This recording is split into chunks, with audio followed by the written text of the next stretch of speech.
Hello again. So, to give you guys an idea, I've done one side already. These little pieces that are acting as wall support to beef up the pivot area. I have to make some for the rest here. So I'll flip it over. I've done one side already.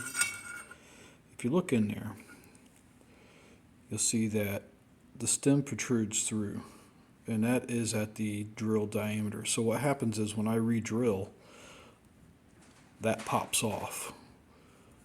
Look over here, there's my very small pilot hole.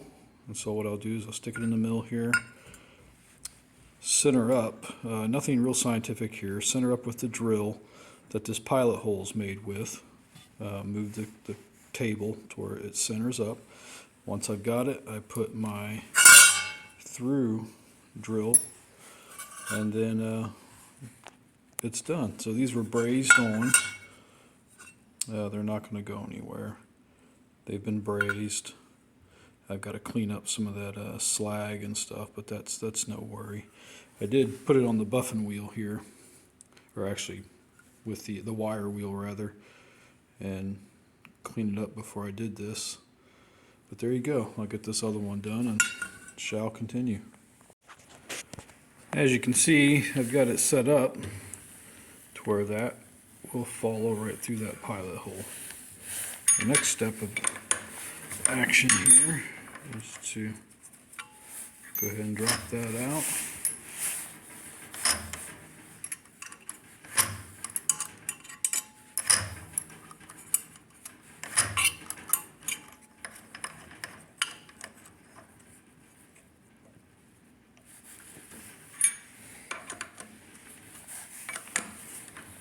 Again, nothing real scientific on this part. I'm just chasing the holes.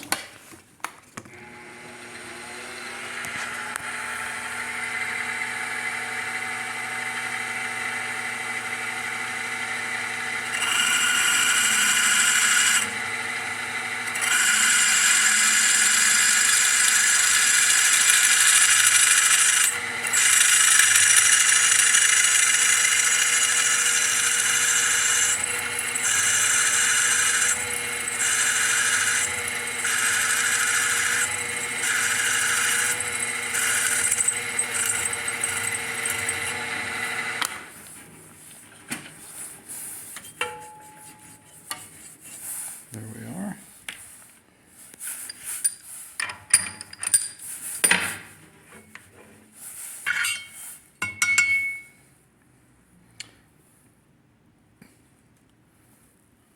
Clean that little bit off there. A little bit of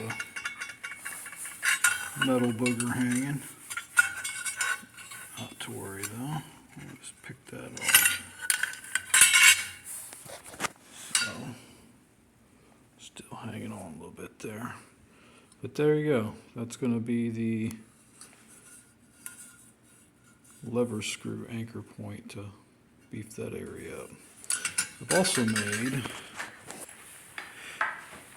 an anchor block with the cross pin here that goes to the receiver. I went ahead and machined up a little block instead of that barrel resting on the apex of that pin and that pin subsequently holding the spring anchor. This here fits into the receiver, pin goes through, and it gives a saddle for that barrel to rest on. A nice positive contact around the radius of the barrel, and that's more of what you want. The pin idea is good, but you're talking a few thousandths of contact. This here gives a lot more contact, and to keep that barrel firmly and securely in place. Alright, just getting back from the garage.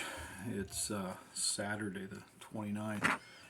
It's out there tinkering some more with the Daisy Widebody. So I come up with something.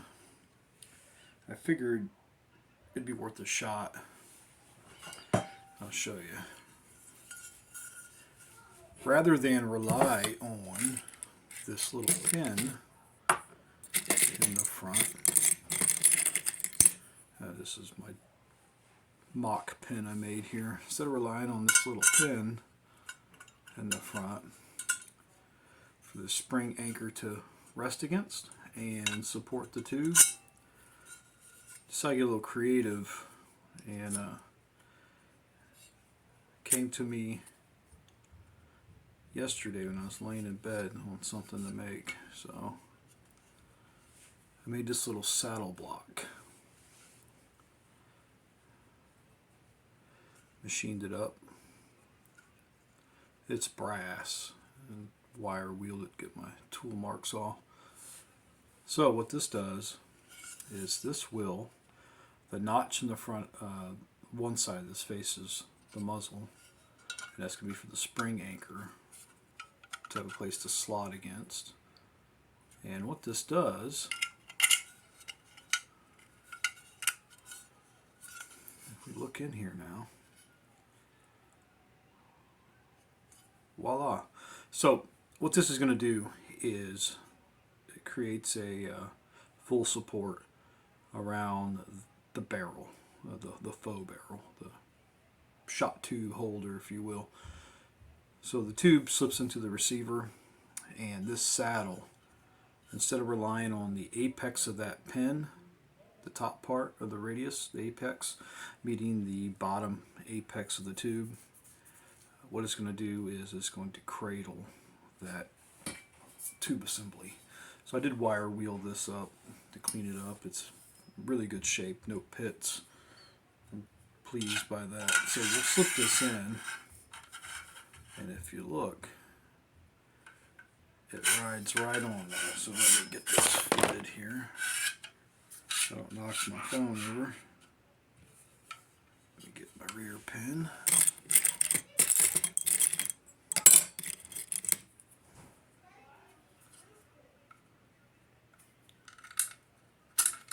There we go.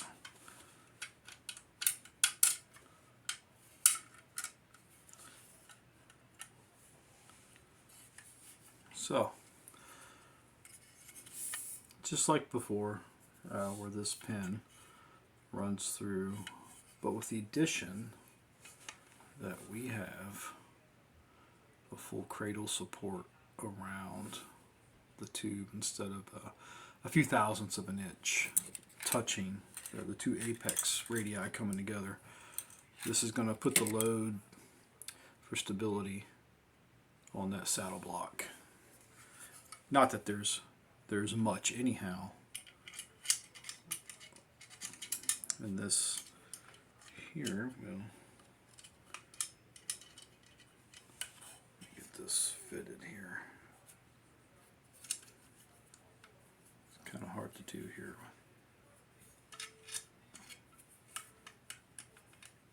with this without assembling it and jigging things up.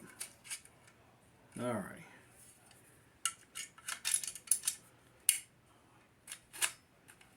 Drop that through. Alright, we are hooked up. There's no plunger or spring assembly in here. So there's the spring retainer. And my apologies for fumbling around here. There it is. And if you could get a peek in there, I'll open the camera over here, you can kind of see what we got going on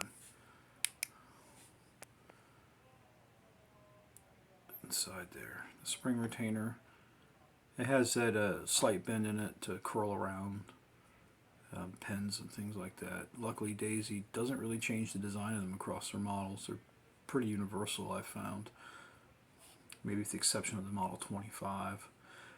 And I don't know that for certain, but that's just a guess.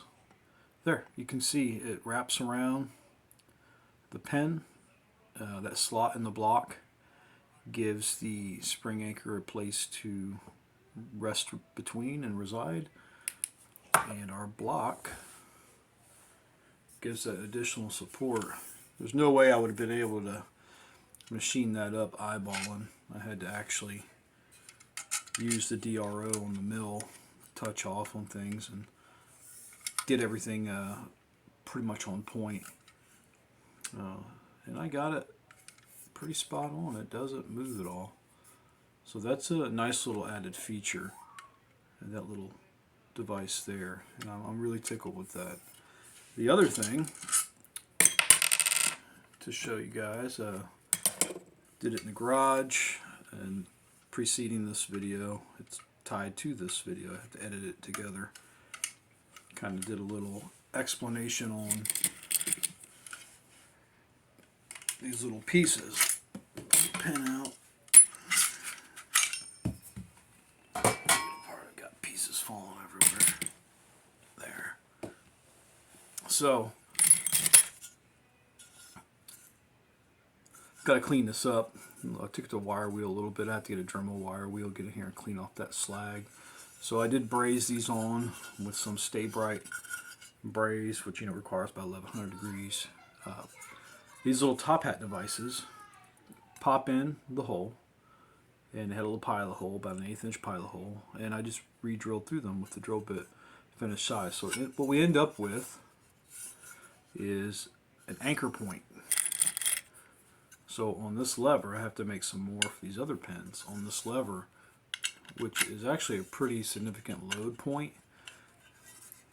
cocking the springs, it puts all the load right here. And this is rather thin steel without being hardened or anything like that. So I made up these bushings and got them on there. Again, excuse the slag, gotta clean that off a little bit better. The wire wheel wouldn't reach in there. But they're going to clean up nice, and they are essentially permanent to the steel now. And that gives a bearing surface.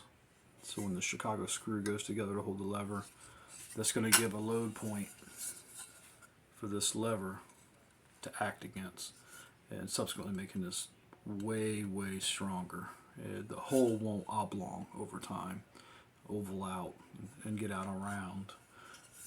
Be modifying it with a heavy spring, you should probably consider doing something like this.